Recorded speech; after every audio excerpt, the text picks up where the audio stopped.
What's up, Anchor Squad, man? So we're gonna be checking out this review of the PlayStation 5. Are you guys? They're gonna be telling us, I guess, the specs and other details of that we haven't heard yet. But let's tune into this thing, man. Let's see what IGN has to say about this, man. This is crazy. Can't wait for this to come out because I do plan on getting both the PS5 and Xbox Series X. So let's check this thing out, man.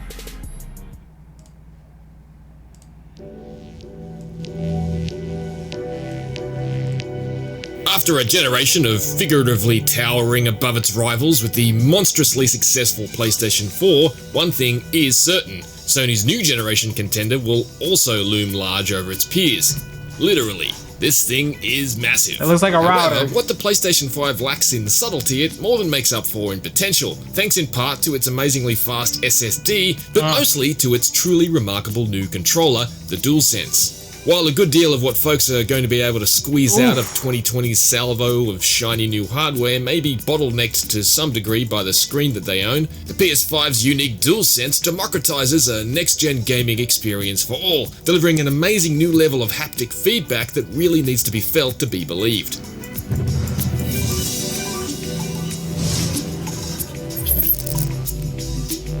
I might have it set up like upright Make instead no mistake, of flat. the austere and unceremonious nature of the box and packaging is in stark contrast to the PlayStation 5 itself, which is far and away the most flamboyant looking console I've ever owned. Rather than a single shell, the PS5 appears to be made up of 4 separate pieces, a glossy black case sandwiched between a pair of warped matte white plastic plates with a detachable stand. I'll happily concede the PS5 does look a bit better in the flesh than it did in the initial product shots. The matte off-white finish to the plates is actually a lot nicer than I feared it would be, and the sloping vents flanking the strip of glossy black plastic that wraps around the edge of the unit are eye-catching.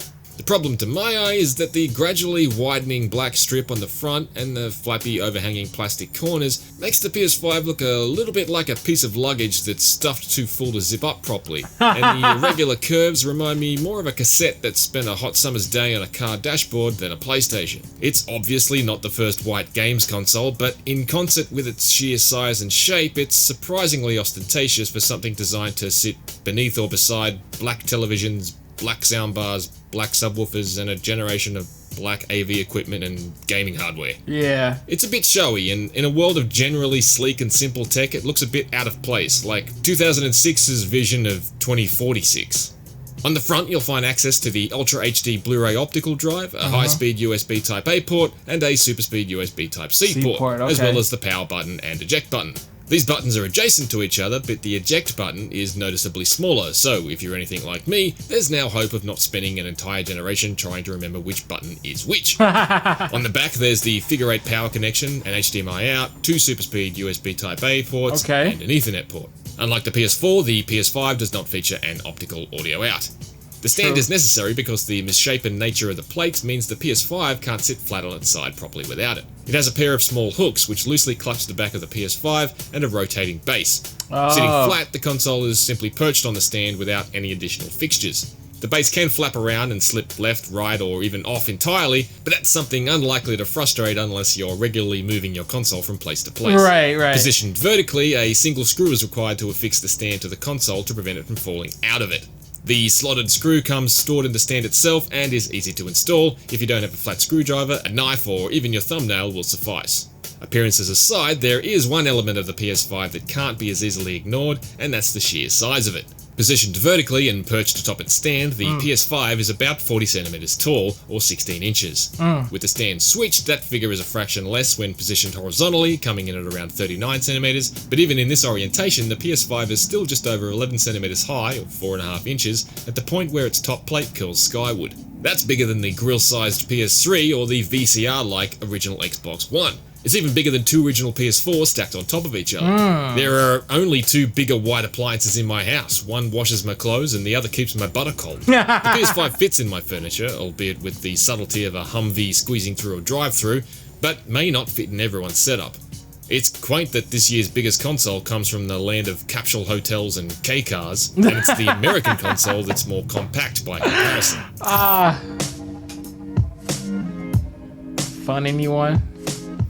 Initial setup is extremely simple. For PS4 Ooh. users, the slim PS5 manual describes the ability to connect your PS4 console and PS5 to the same network to transfer saved data, downloaded content, and user information, though it doesn't outline the process. For me, the much quicker alternative was plugging in the USB hard drive I've been using as extended storage for my PS4 for several years. It's a cinch, and the PS5 can access your existing digital PS4 games from it instantly.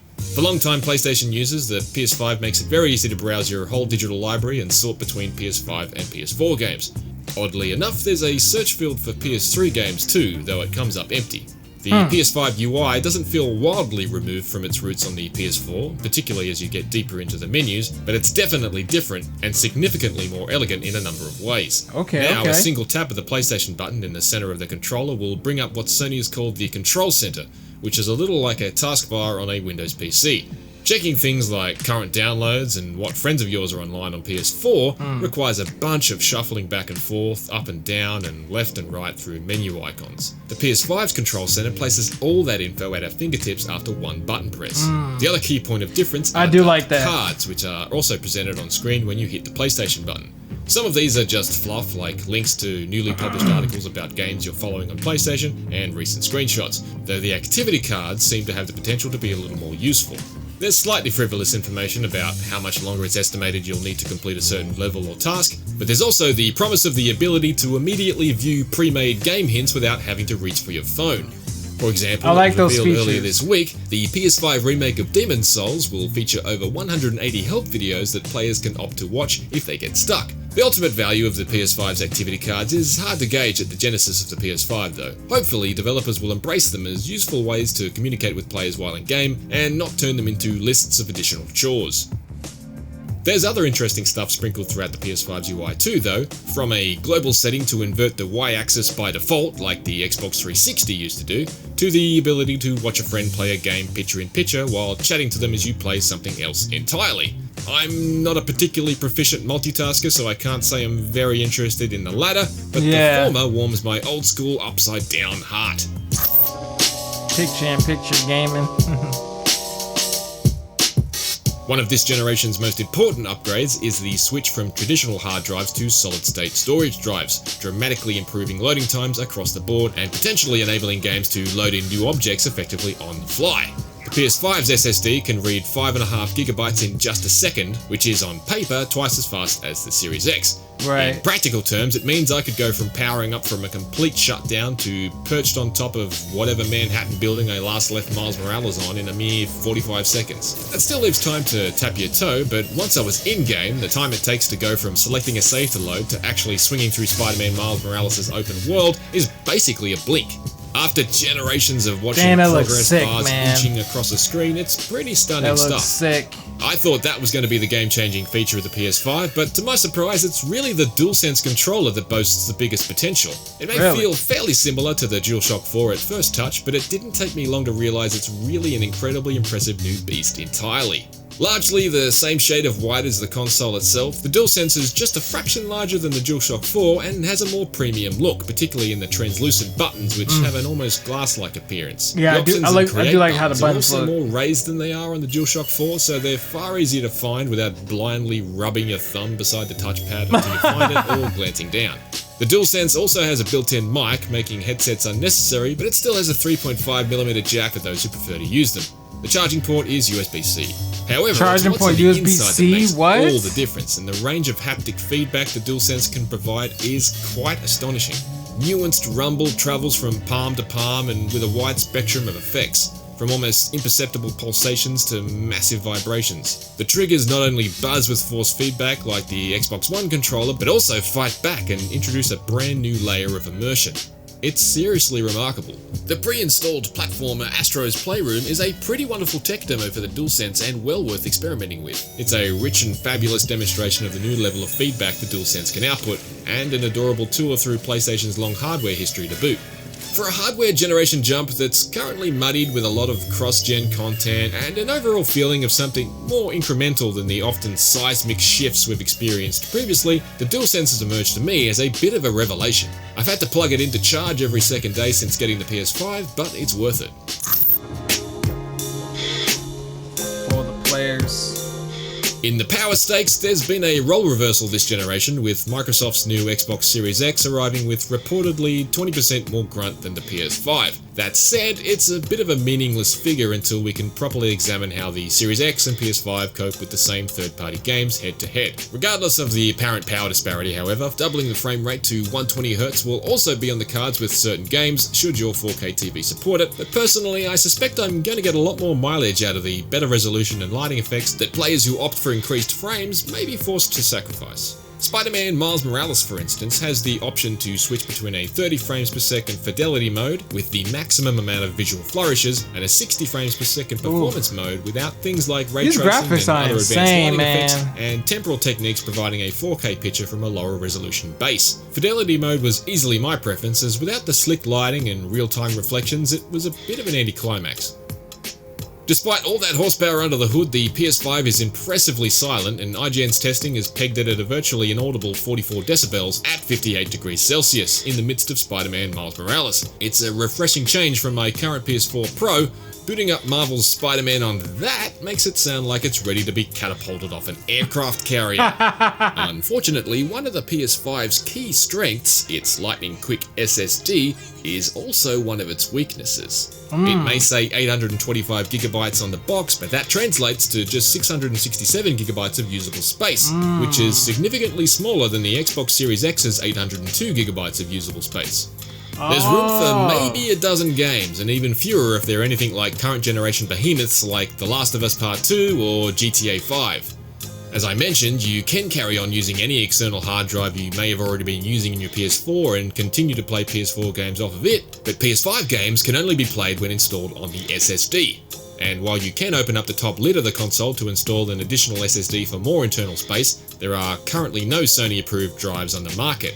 PS5 games can be stored on an external HDD but need to be copied back to the SSD to play, though the near instantaneous loading times for PS5 games may make this palatable. However, it's worth noting that losing time later to the task of moving stuff around when my SSD invariably fills up may feel a bit like robbing Peter to pay Paul.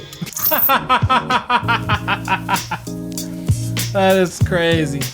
With a launch lineup dominated by games that are also available on PS4, and on the back of a generation already punctuated with incrementally more powerful hardware revisions like the PS4 Pro, the PS5 doesn't quite land as a knockout punch yet, but it's definitely got the power and speed to be a real contender, although the jury's out on the stamina of that tiny 667GB SSD. However, while the PS5's well-considered UI and blisteringly quick loading times for PS5 games make it a pleasure to use, it's the DualSense controller that's proven to be the surprise haymaker I never saw coming. It truly leaves other controllers feeling primitive. That controller is slick. That controller is slick. I'm really impressed with it. Oh, they gave it an 8. An 8? Okay. Okay. I thought they were gonna give him like a 9. For more on the PlayStation 5, check out our in-depth review of the DualSense controller and our full unboxing video. For everything else on the new generation of gaming, stick with IGN. Alright, yeah, that was IGN's review of the PS5.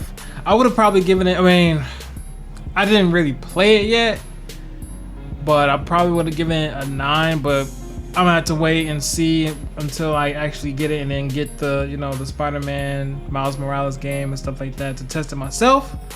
But the fact that IGN gave it an 8 impresses me too, because they've been giving games like 7 and under and stuff like that. So, you know, I got to give them props on that. There's some things there's some things that they like that I didn't like, and then there's some things that I liked that they didn't like and stuff like that. So, I mean, everybody got their own opinions about certain things. So, but not bad. It's not a bad video. I respect their review on this one. I really do. So, check me out in the next video. I will be reacting to their review of the Xbox, the new Xbox Series X or S, whichever one. We'll see whichever one that they post. So, you know, feel free to check that video out too when I post that. I'll be posting that around the time I drop this video too.